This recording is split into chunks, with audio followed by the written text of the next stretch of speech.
warahmatullahi wabarakatuh. Waalaikumsalam warahmatullahi wabarakatuh. Salam jumpa pemirsa televisi edukasi dimanapun Anda berada. Senang sekali saya Hafiz Syandi dapat menjumpai Anda dalam program Bincang Edukasi dengan mengangkat topik peran remaja masjid di masa pandemi COVID-19. Untuk membahas topik ini lebih lanjut, telah hadir bersama kita yaitu selaku Ketua Remaja Masjid Fathul Amin, kemudian juga Ketua dari Partai Gelora, kemudian Ketua dari BKPRMI Kelurahan Komat 1, yaitu Bang Darafi. Assalamualaikum warahmatullahi wabarakatuh. Salam semangat Bang Da. Ya, Salam semangat. Iya. Baik Bang Da, kita mulai bincang-bincangnya ya. Saya ingin menanyakan nih Bang Da. Mungkin Abang Da bisa ceritakan keadaan remaja masjid di masa pandemi sekarang ini.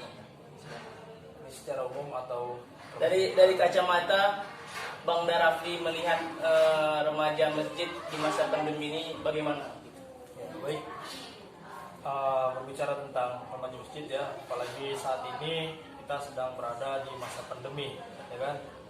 Tentu kita lihat bahwasanya terdapat larangan, ya, sering kita dengar larangan berkumpul ramai-ramai, ya, dari keramaian, dan juga bahkan dikatakan di rumah saja gitu.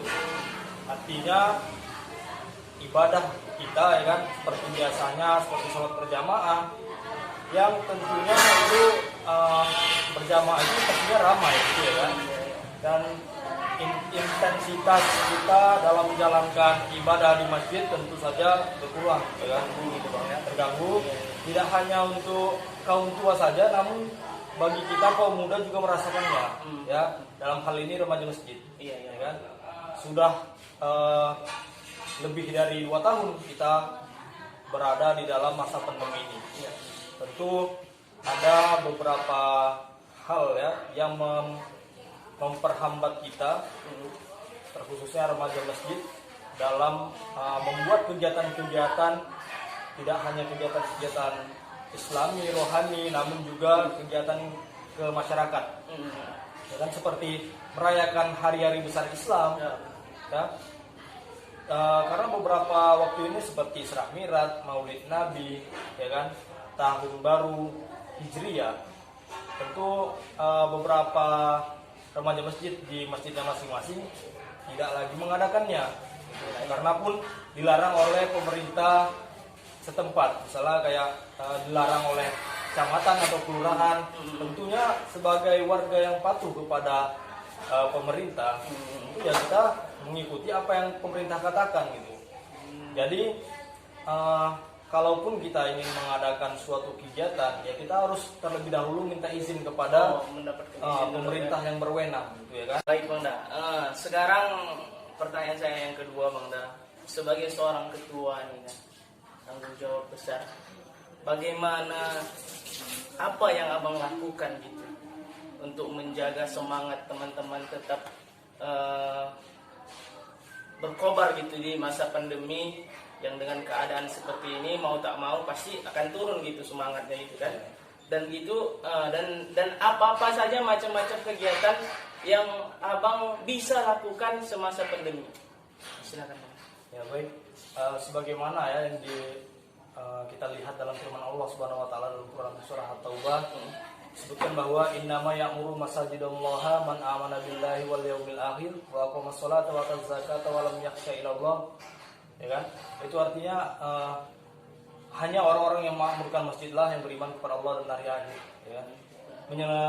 Menunaikan sholat dan membayar zakat serta tidak takut pada apapun kecuali pada Allah. Itu artinya meskipun masa pandemi gitu, kita tidak boleh takut kepada corona ini, ya. Tapi bukan berarti kita juga melanggar protokol kesehatan yang ada, gitu. Kita tetap menjalankan ibadah kita sebagaimana keseharian kita sebelum masa pandemi datang, ya kan? Ya kita jalankan saja, sholat gitu, ya kan, ke masjid, ataupun misalnya waktu bulan Ramadan, ya kan? bertadarus, ya silakan saja gitu. Tetap menjalankan. Tetap menjalankan. Tapi jangan lupa ya datang ke masjid itu kalau datang pakai masker gitu atau Iya, iya. membawa sejadah kecil sendiri ya kan. Iya, iya, benar. Sebelum masuk ke dalam masjid cuci tangan dulu ya kan.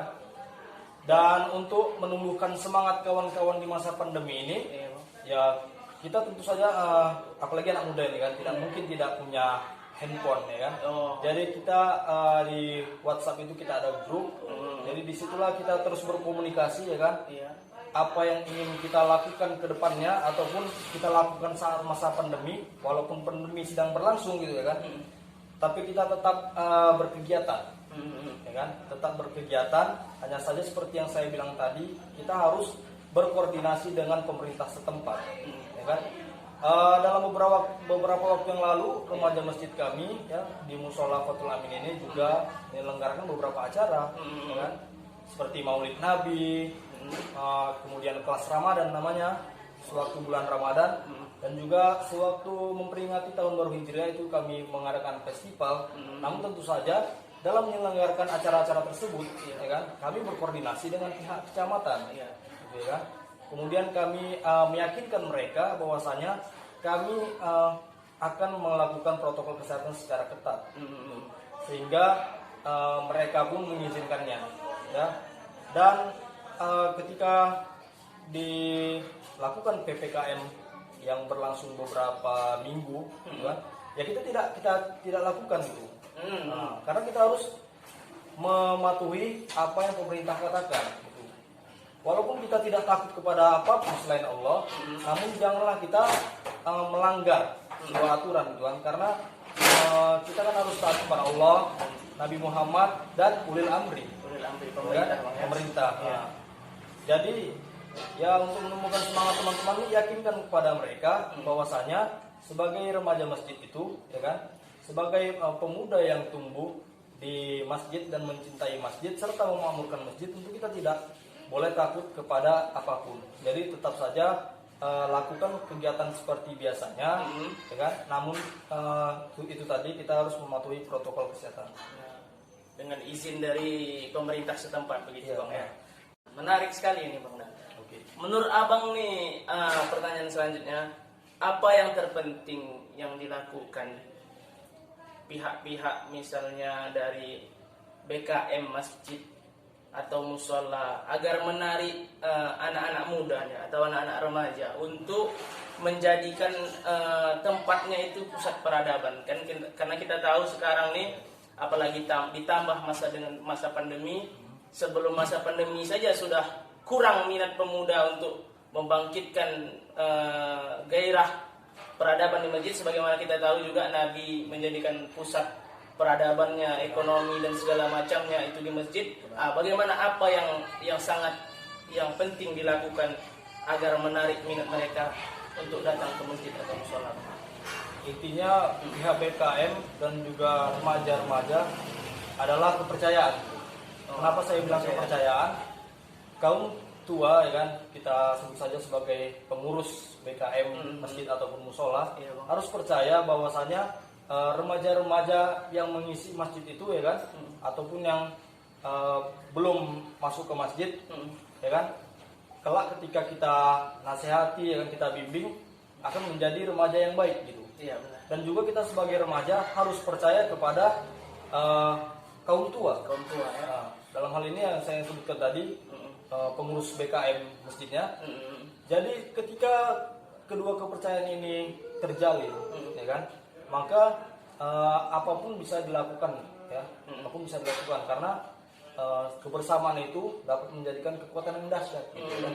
Apalagi dalam hal ini untuk membangun sebuah peradaban, Iya, iya. ya kan, seperti host tadi bilang, bahwasanya Rasulullah SAW menjadikan masjid sebagai pusat peradaban, itu membangun ekonomi, syariat, dan bahkan membahas strategi perang dan Iya, segala macamnya, benar sekali. gitu kan. Dan dalam hal ini ya BKM juga harus memberi kesempatan gitu kepada remaja-remaja di sekelilingnya, ya kan, untuk dapat memakmurkan masjid, gitu, ya kan? Meskipun mereka masih belia, ya kan, meskipun ya bisa dibilang usianya ya 17 tahun, Iya, iya. ya kan, 17 tahun ke atas ataupun 17 tahun ke bawah, ya kan. dengan menarik mereka ke masjid itu, Hmm. ya kita memberikan satu contoh dulu.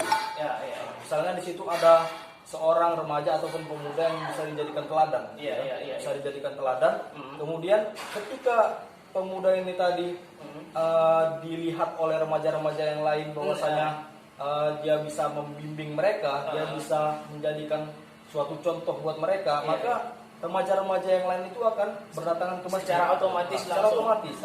Karena begitulah dakwah Rasulullah SAW, gitu ya.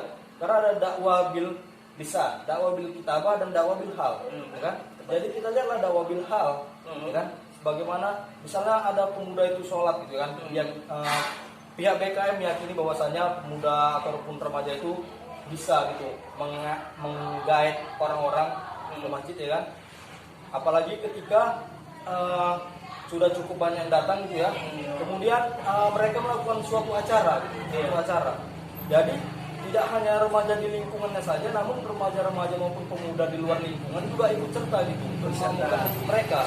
Padahal yang mereka yang luar-luar itu tidak tinggal di lingkungan sekitar masjidnya, gitu ya kan? Iya, iya.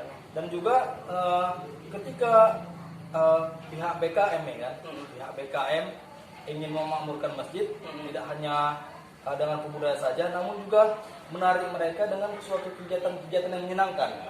Apa yang Iya. kepemudaan gitu Iya. ya, yang tidak membosankan. Benar. Misalnya seperti di musola ini diadakan latihan tenis meja, gitu kan? Tenis meja setiap 3 kali dalam seminggu. Tentu itu menarik perhatian remaja-remaja. Remaja, ya. Namun ketika masuk waktunya sholat, ya kita sholat, kita berhentikan gitu. Nah, kita berhentikan, kemudian kita sholat berjamaah. Setelah selesai kita sholat dan berdoa, kemudian lanjut lagi main tenis meja. Nah itu kan artinya dunia kita kerjakan, namun akhirat tidak ketinggalan. Berarti menarik mereka dengan hal-hal yang menurut mereka nggak ngebosenin nih, Iya, apa di masjid atau di musola begitu Bang ya.